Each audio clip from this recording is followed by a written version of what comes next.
Okay, in this video, I'm going to go over when to use a comma in the SAT and ACT test, but also good to know for everyday writing and essays. Okay, so commas are primarily used to indicate pauses in speech. Pauses. And they're used in the following situations. Okay, lists. They're used to separate two or more items in a list.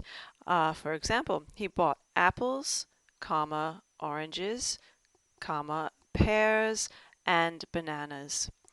Now you'll note here in this sentence there's an and here, and in the UK it's considered to be able to take the place of a comma. In America the rules changed. They do want the comma in. However, this will not be tested on the SAT or ACT because it is often debated.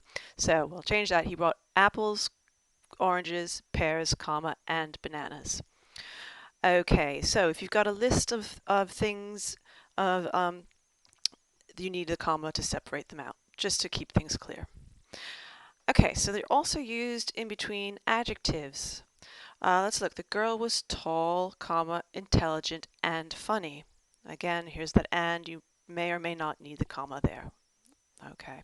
Now, if before a noun we've got two adjectives that are similar information, let's look. You do need the comma. This is a beautiful, sparkling diamond bracelet. Okay, comma and comma. But if there are adjectives that give different kinds of information, you don't need the comma. And this is often a place where people will throw them in and you don't really need them. Do you know my famous new next door neighbor? Ooh, who could that be? You don't need, if you don't want the famous comma new next door neighbor. It's too many pauses. It's different kinds of information and it makes sense without the comma. It's really the clarity that's important. Okay, let's look on. Another use of the comma is to separate words that interrupt the normal progression of the sentences. So if you could take the phrase out and the sentence would make sense, then they definitely need commas. Let's look at some examples. The teacher, however, did not feel the same way. If I took out this however, the teacher did not feel the same way, that works as a full sentence. So the interruption bit, it does need the comma surrounding it, before and after. Laura had, astoundingly, eaten all the biscuits. Again, Laura had eaten all the biscuits does work on its own, so we need the commas around it. Last couple examples. Maura and I, believe it or not, have not been invited to the party. Again, Maura and I have not been invited to the party. Works on its own. And last one, Sherlock Holmes, the great detective, was right again. Sherlock Holmes was right again. So, comma, comma. Okay, next bit. Where you usually need commas, but not always. Things called coordinate clauses. They're also an acronym to help remember them by fanboys. There's words such as for, and, nor, but, or, yet, and so. Parts of sentences connected by them are usually separated by a comma. Let's look at this one. David was rich beyond his wildest dreams, comma, but he had no intention of becoming extravagant. And it makes sense to put the commas here because, I mean, it's breaking up what would be a long, potentially confusing sentence. It's the breaking it up helps the reader along.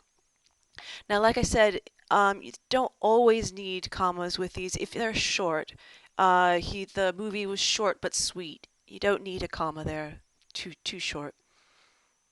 Okay, now these don't come up as often on the SAT or ACT, but it's good to know. Commas precede a piece of direct speech. For example, bursting through the door, he said, comma, I simply cannot go on without you. Okay. It was a wonderful holiday. Don't worry about this one. It said Chelsea. It goes in between the quotation marks. Again, that won't be on the SAT. But this one does. If subordinate clauses, when a sentence begins with a subordinate clause, follow it with a comma. A subordinate clause, in short, is something, part of a sentence that can't stand on its own. It's describing the rest of the sentence, or it depends on the rest of the sentence to make sense. If you ever see her again, comma, tell her to call me. Again, so this part, if you ever see her again, that wouldn't work on its own. It's describing the next bit, tell her to call me. So you do need the comma here.